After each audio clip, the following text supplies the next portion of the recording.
नमस्कार. आज मी कढी आणि कांद्याचे धपाटे बनवणार आहे. तर त्यासाठी लागणारं साहित्य आहे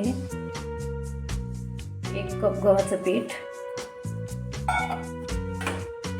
2 चम्मच बेसन पीठ,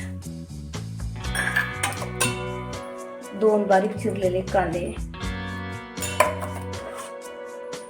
बारीक चिरलेली थोडीशी हिरवी मिरची, 1 वाटी बारीक चिरलेला कोथिंबीर, लसूण आणि जिऱ्याची पेस्ट. आणि आता थोडे थोडे मसाले घालणार आहे.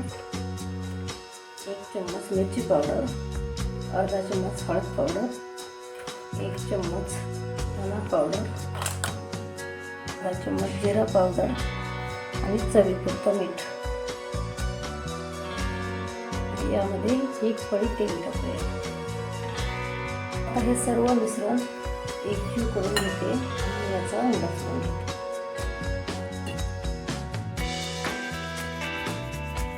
उंडाचं गुण तयार झालेला आहे. तर आता थोडा वेळ झाकून ठेवूया आणि कढी बनवायला घेऊया. दही आणि बेसन पीठ मी थोडंसं मिक्सरच्या भांड्यामध्ये फिरवून घेते.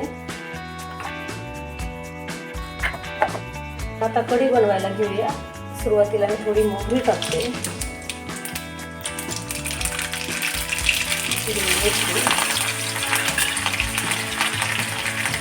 लसूण जिऱ्याची पेस्ट,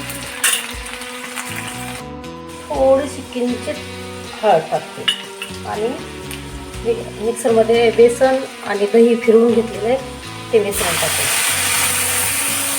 थोडंसं चवीपुरतं मीठ टाकू, थोडीशी वरतून टाकून घ्या. आता 2-3 उकळी आलेली आहे. 2-3 उकळी आल्यानंतर थोडं कमी गॅस ठेवला होता. कमी गॅसवर 2-3 उकळी काढून घेतलेली आहे आणि आता आपली कढी तयार आहे.